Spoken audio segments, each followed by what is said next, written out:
Inclusive, quero conversar com quem está diretamente lá no local. Sidney Chapeiro mora na cidade de Hanana. Sidney, seja muito bem-vindo. É um prazer falar contigo mais uma vez. Conversamos há algumas semanas e eu queria saber de você o que mudou ou se algo mudou desde a nossa primeira conversa. Boa noite aí, boa tarde para quem nos acompanha aqui. Boa noite, Evandro. Prazer estar com vocês de novo, de volta na PAN. Mas acho que mudou algumas coisas, algumas digamos assim, preocupações, elas se mudaram. No começo havia uma preocupação muito grande com o que ia ocorrer em Gaza. Depois a gente começa a se preocupar com o que pode vir do norte. Agora o Iêmen, os Houthis começam a atacar pelo sul, uma cidade que se chama Selab, que nunca foi atacada. Mas o que eu vejo de mais preocupante nesse momento é a situação do antissemitismo mundial, que vem só numa crescente. Isso me deixa muito, muito preocupado. Eu estava ouvindo a Rafa, né? Rafa, acho que era isso. Não, a Linda agora. Sim. E ela disse uma coisa muito interessante. Eu me sinto mais seguro hoje em Israel do que em qualquer outra parte do mundo. Porque a gente continua sentindo que o nosso exército está fazendo o papel dele, está fazendo um papel necessário, embora essa discussão sobre proporcionalidade, sobre a discussão sobre civis, eu tenho uma opinião, até em relação aos próprios civis. Existem, claro, muitos civis inocentes, mas também muitos desses civis são colocados mesmo para ser expulsos, são treinados para isso desde criança, a odiar Israel, odiar o judeu, e a gente tem vamos dizer, essa bifurcação, né, entre o que é o que dentro do preceito cultural de cada um dos países. Eu acho que esse é um ponto que é pouco colocado, mas isso existe de uma maneira muito forte, muito clara. A gente vê algumas escolas palestinas, ou até não diria nem palestina, porque a gente, infelizmente, no mundo árabe muçulmano, você tem muitas frentes de terror, né? A ISIS, a Jihad, o Hezbollah e também o Hamas, quer dizer, e mais os Houthis, a gente não sabe até o quanto isso. E há uma educação para esses povos desde a infância em como proceder nesses momentos mais de guerra. E a gente vê que a forma com que isso está acontecendo, e eu acho que Israel não vai parar, e hoje a opinião pública mundial, ela pode exigir, pode fazer o que for, antes de você preparar a defesa do cidadão israelense, que já não é de hoje que sofre, né? A gente sabe que quem mora nesse Kibbutzim do Sul, quem mora em Ascalon, uma cidade um pouco mais distante, mas muito próximo de Gaza, cidade grande, eles têm sofrido há mais de 20 anos com ataques terroristas, e sempre Israel entrou numa situação de retaliação que o mundo já chamava de desproporcional. A gente não pode esquecer que diariamente mísseis chegam a Israel. Hoje mesmo, por 2 vezes, eu tive que entrar no bunker, mas parte central da cidade, onde praticamente não chegam. E eles jogam aleatoriamente. Quer dizer, a diferença é o ataque cirúrgico da inteligência israelense. Sabe-se que vai morrer gente, e sabe-se também que não é mais uma retaliação. Hoje é guerra. E guerra não tem muita regra, né? Existem algumas regras, mas é um pouco difícil a gente poder entender quais são essas regras em alguns momentos. Ô Sidney, se não me engano, você é médico, não é? Sou. E Sidney, eu gostaria que você contasse novamente como que está a situação agora, porque lá atrás, algumas semanas, quando nos falamos, você mencionou, né, que estava mantendo os atendimentos e que muitas pessoas chegavam também para conversar com você. Alguns daqueles que faziam parte do Exército e que você via que a mentalidade estava extremamente abalada com as cenas que essas pessoas estavam vendo. De lá para cá, o que você menciona sobre a tua profissão e que realmente acaba ajudando a engordar esse relato de terror que vocês estão vivendo desde o último dia 7? Veja, como eu expliquei na última vez, Israel está preparado para isso. Sim. O grupo de trauma de Israel normalmente é o primeiro grupo a chegar em qualquer catástrofe, seja ela um terremoto na Síria, um terremoto na Turquia, Brumadinho, um exemplo. Uhum. Esse grupo está sempre preparado. Então, você tem um trabalho já de frente, de comando, que é feito sempre. Os meus colegas médicos, que estão mais próximos de mim, a cada X tempo, não sei se 6 meses ou um ano, eles participam de 1 a 10 dias de ILUI, que é um treinamento de guerra mesmo, treinamento de campo, numa necessidade. E nesse momento estão sendo necessários. A gente observa que esse primeiro contato, que é muito importante, a triagem é feita em campo. E um segundo ponto, existem hospitais mais próximos que esses pacientes são, esses soldados ou feridos são levados, dependendo da gravidade. Os helicópteros eram muito pequenos, então os helicópteros, vamos dizer, de Gaza até Haifa, que é um grande hospital, são 80 e poucos quilômetros. Os helicópteros levam para um lado, para o outro, e existe realmente um sistema médico que, nesse momento, a gente às vezes até critica que não funciona, mas nesse momento ele está pronto para funcionar, está à ordem, e a gente percebe que não está havendo dificuldades no setor médico israelense, porque os hospitais estão sendo mantidos, as linhas de frente mantidas e também os ambulatórios de retaguarda. Hoje, por exemplo, eu trabalho como ortopedista, eu tenho recebido muitos pacientes que vêm como refugiados, né? A palavra está em moda, como refugiados que vêm do sul de Israel, vêm do norte de Israel, e começam a procurar a gente mais no centro. E fora isso, alguns hospitais simplesmente pararam seus ambulatórios e sobrecarrega, de certo modo, a nossa rede pequena que nós temos na região, mas a gente acaba suprindo aqueles casos mais simples na área de ortopedia ou outras áreas com os ambulatórios próprios que já existiam antes. O que é curioso também é que parece estranho, mas a gente está vivendo aqui uma situação muito semelhante ao que era do corona, só que eu sinto hoje um reverso. Quando nós estávamos no tempo do corona, a gente atendia muitos jovens. Os jovens vinham ao atendimento porque normalmente o idoso ficava em casa.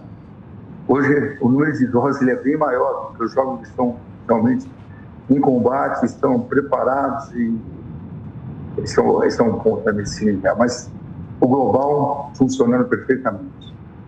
E Sidney, você mora perto de Tel Aviv, né? Hanana é uma cidade que fica perto de Tel Aviv, né? Tel Aviv, que é essa cidade que tem também uma densidade demográfica muito grande, ela tem sido muito atacada nas últimas semanas? Veja, eu não diria Tel Aviv, Israel tem sido atacado. Pelo norte, pelo sul, pelo lado, outro. Mas eu estou te perguntando sobre Tel Aviv, porque é a cidade que fica próximo de você. Eu digo assim, justamente por estar aí no teu perímetro. Eu entendi. Na verdade, você está falando de Tel Aviv, tem sido bastante atacada, mas o que a gente tem aqui é um sistema de segurança funcional. Em todos os pontos você tem bunkers, você tem sirenes que tocam alertando a população, na verdade é 1,5 minuto para se deslocar, e o Iron Dome. Então, Israel está preparado nesse tipo de combate para se ter o menor número de feridos. Quando a gente fala em proporcionalidade, às vezes, do lado de lá e do lado de cá, essa proporcionalidade só não é maior para o lado de cá em termos de felizes é porque Israel se preparou para proteger o cidadão. Pessoal, para quem nos acompanha agora aqui no 3 em 1, o Sidney é médico ortopedista, mora ali em Hanana, que fica num perímetro muito próximo de Tel Aviv.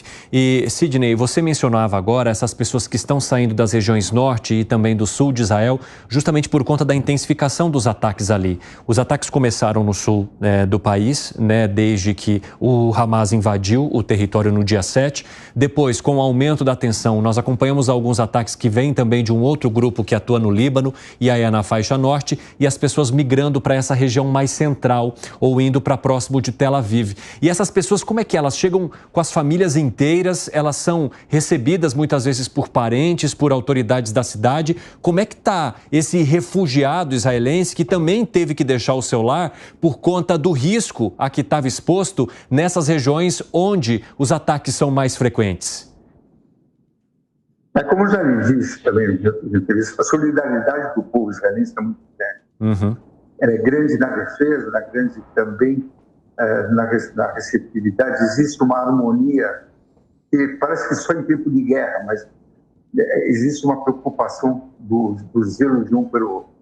Então, praticamente, quem tem amigos no norte, no sul, e pode receber esses amigos, eles vão para casa de amigos, às vezes até para casa desconhecida. E as redes de hotéis aqui em Israel, elas também estão suprindo essas residências. Isso faz com que haja realmente uma possibilidade de receber essas pessoas. Obviamente, elas não se sentem em casa, estão completamente fora e preocupados também, porque veja, o resultado disso pode ser a destruição da casa dela, ela por voltar, pode ser uma série de dificuldades que eles vão passar naquele momento. Mas hoje Israel está focado em se defender o seu cidadão e acabar realmente, é chato falar dessa maneira, mas é exterminar com o Hamas, exterminar com os grupos terroristas, que não é de hoje.